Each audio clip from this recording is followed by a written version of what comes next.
Hello मेरे प्यारे दोस्तों, स्वागत है आप सभी के इस कहानी 369 में। तो चलिए आज की कहानी करते हैं शुरू। राज मंदिर में बैठे कुछ सोच रहा है, तभी एक व्यक्ति आता है। उसके लिए को देख कह सकते हैं वो एक मुस्लिम है। वो मंदिर में आकर पूजा करता है। उसे देख एक ही सवाल दिमाग पर दस्तक देता है, एक मुस्लिम मंदिर में कैसे? वही एक सवाल राज को उसकी सोच से बाहर निकालता है और वो उस शख्स की तरफ देखता ही है कि वह शख्स उस अनपूछे सवाल को भांप लेता है और वही मंदिर की डेल पर राज के पास बैठ जाता है और खुद ही कहता है, मेरा नाम अशरफ है, मैं मुस्लिम समाज से हूँ, रोजाना मंदिर आकर पूजा करता हूँ। राज सुनकर आश्चर्य से पूछता है, यह अनोखा है, क्या इसके पीछे कोई कारण है?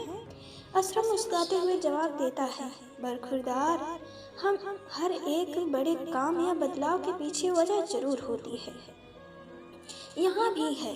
हमारी बीवी हिंदू थी, उन्होंने हमारे धर्म को दिल से अपनाया। यही एक उम्मीद उनकी आंखों में हमारे लिए भी थी, पर हम जानकर भी अनजान बने रहे, क्योंकि यह हमारी शान के खिलाफ जो था।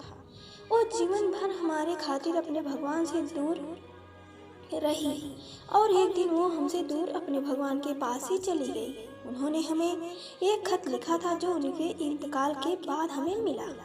उसमें लिखा था उन्हें अपने ईश्वर से बहुत प्रेम था। वो हमसे छिपकर यहाँ इस मंदिर में आ जाया करती थी। हमें बुरा ना लगे इसलिए कभी बोल नहीं पाई, पर धोखा नहीं देना चाहती थी इसलिए खत लिख दिया। उन्होंने हमारे प्यार के खातिर, हमारे अभिमान के खातिर अपनी इच्छा कभी जाहिर ना की, पर मरते मरते वो हमें सच कह कर गई। हम तब हमें प्यार की कीमत समझ आई, इसलिए उनके जाने के बाद ही सही, पर हमने उनकी और एक इच्छा पूरी की। अशरफ की बात खत्म हो जाती है। दोनों कुछ देर खामोश बैठ जाते हैं। अशरफ की बातों से राज के चेहरे पर बेचैनी सी है, जिसे देख अशरफ राज से पूछता है, जनाब, आप कुछ परेशान से लग रहे हो। राज कुछ असहज सा हो जाता है और कहता है, नहीं, ऐसा कुछ नहीं। अशरफ कहता है, बरखुरदार, आपकी बेचैनी देख कह सकता हूँ आप किसी सच से ही भाग रहे हो। राज तेजी से वहाँ से उठकर जाने लगता है, जैसे अशरफ ने उसकी कोई चोरी पकड़ ली हो। अशरफ उसे रोकता है, पर राज तेजी से वहाँ से निकलकर अपनी कार में बैठकर चला जाता है। राज के दिमाग में अशरफ की सारी बातें घूमने लगती हैं। राज को रात भर नींद नहीं आती। सुबह होते ही वो फिर उसी मंदिर में जाकर बैठ जाता है। फिर से उसकी मुलाकात अशरफ से ही होती है। अशरफ राज के पास आकर बैठ जाता है। अशरफ समझ रहा है कि राज उससे कुछ कहना चाहता है, पर अशरफ चाहता है राज उसे खुद अपने अभिमान को तोड़कर सच को उसके सामने रखे, जिससे वो भाग रहा है। पर वही राज चाहता है अशरफ उससे आगे से सवाल करे, पर राज कुछ नहीं बोल पाता। 2-3 दिनों तक यही चलता रहता है। आखिरकार एक दिन राज खामोशी तोड़कर बोलता है, असल में मेरी नौकरी में थोड़ी दिक्कत है, बस इसलिए परेशान हूँ। अशरफ जोर जोर से हंसने लगता है, बरखुरदार, इतने दिनों बाद अपनी खामोशी तोड़ी भी तो झूठ बोलने के लिए? मियाँ, हमारे बाल धूप में सफ़ेद नहीं हुए हैं। आपका चेहरा साफ कह रहा है आप खुद से खफा हैं। खुद की गलती मानने की हिम्मत नहीं है आप में। आप इस पुरुष प्रधान समाज के वही पुरुष हैं जो अपने मन रूपी अकड़ में इतने जकड़े गए हैं कि सच को स्वीकार नहीं कर पाते। अशरफ राज को उसके ही असली रूप से पहचान करवाता है। राज के दिल पर एक बोझ है जिसे वो खुद से भी खुलकर नहीं कह पाया है, और आज वो अपने जीवन के उस एक पहलू को अशरफ के सामने रखता है और कहता है, मैं एक मॉडर्न लड़की से शादी करना चाहता था, पर मेरे माता पिता ने मेरी शादी गांव की लड़की शीला से करवा दी। मैं उससे ठीक से बात तक नहीं करता था। वो मेरे परिवार के साथ ऐसे घुल मिल गई जैसे बरसों से उसके साथ रह रही हो। मुझे ये भी पसंद नहीं आ रहा था, फिर भी वो मेरी हर ज़रूरत को बिना कहे मेरे कहे पूरा कर देती थी। मैं तरक्की पर तरक्की कर रहा था, मुझे अपने आप पर बहुत अभिमान था।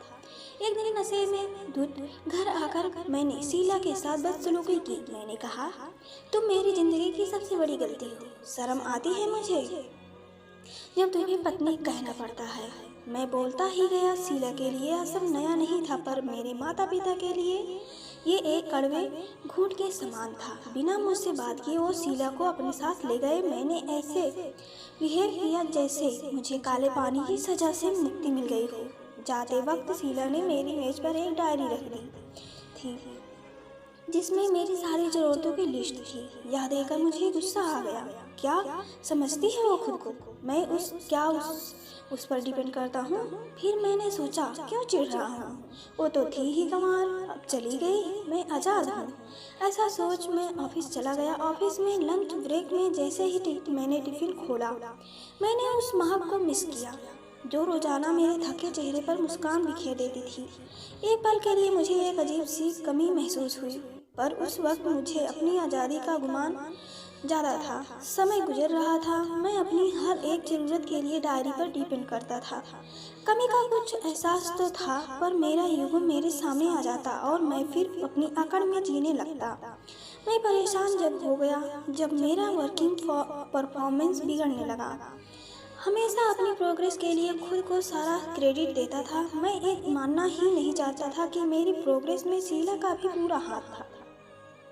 उसी के कारण मैं अपने जीवन की कई छोटी बड़ी परेशानियों और जिम्मेदारियों से बहुत दूर था और केवल अपने काम पर फोकस करता था। विश्वास खाने में, मुरझाया फूलों में, बिखरे घर में, हर उस जगह जहाँ मैं शीला को देख चिढ़ता था, उसे गंवार कहकर निकल जाता था। मुझे उसकी कमी महसूस होने लगी थी, पर मैं ये मान कैसे लेता। एक दिन मन भारी हो गया। फिर मैंने माँ को कॉल किया। वो मेरी आवाज़ से ही समझ जाती थी कि मैं परेशान हूँ, पर समझते हुए भी माँ ने मुझे इग्नोर कर दिया और कहा कि शीला ने दूसरी शादी का फैसला कर लिया है। यह सुनकर मुझे और गुस्सा आ गया और मैंने कॉल कट कर दिया। कुछ दिनों पहले ही मुझे डॉक्टर से तलाक के कागज मिले। पता नहीं क्यों मैं खुश नहीं हूँ। मैं चाहता तो यही था कि शीला मेरी जिंदगी से दूर हो जाए, पर आज मैं बेचैन हूँ। अशरफ थोड़ी देर रुककर कहता है, अब तुम क्या सोच रहे हो? राज कहता है, शीला मुझसे बहुत प्यार करती थी, फिर वो कैसे दूसरी शादी के लिए सोच भी सकती है? अशरफ कहता है, वाह मियाँ, क्या अभी भी वो आपसे पूछेगी कि आगे बढ़ूं या नहीं? आज जब आपको उसकी अहमियत पता चल गई है, तब भी उससे सच कहने में झिझक रहे हो। सब कुछ सामने है, पर फिर भी माफ़ी मांगने में खुद को छोटा महसूस कर रहे हो। मियाँ समझ लो, अगर अब भी अपने ईगो में रहे तो फिर मौका नहीं मिलेगा। दोस्तों, आदमी का यह ईगो ही उसे जिंदगी से हरा देता है। राज सब जानता है, पर उसके अहम के कारण वो शीला से बात नहीं कह पा रहा है। शायद उसे डर है कि इस बार शीला उसे ना कह दे। अशरफ राज को झिझोड़कर कहता है, जब मैं अशरफ होकर मरी हुई बीवी के खातिर मंदिर जा सकता हूँ, तो क्या तुम एक सच स्वीकार नहीं कर सकते? राज को अशरफ की बात दिल पर लग जाती है। वो कॉल तो नहीं, पर शीला को एक मैसेज करता है। मैसेज डिलीवर होते ही उधर से कॉल आ जाता है। दोनों के बीच लंबी बात होती है और यह एक लंबा कॉल दोनों को आपस में मिला देता है। और दोस्तों, एक टेक्स्ट के बाद शीला एक पल नहीं रुकती और कॉल कर देती है। यह एक औरत का दिल है, वो जिससे प्यार करती है उसे कभी नहीं झुकाती, और वहीं एक आदमी हर उस औरत को झुकाता है जो उससे प्यार करती है। और मेरे प्यारे दोस्तों, कहानी यहीं तक। कहानी आप सभी को कैसी लगी हमें कमेंट करके ज़रूर बताएं। अगर पसंद आए तो वीडियो को लाइक करें, शेयर करें और चैनल को सब्सक्राइब करें।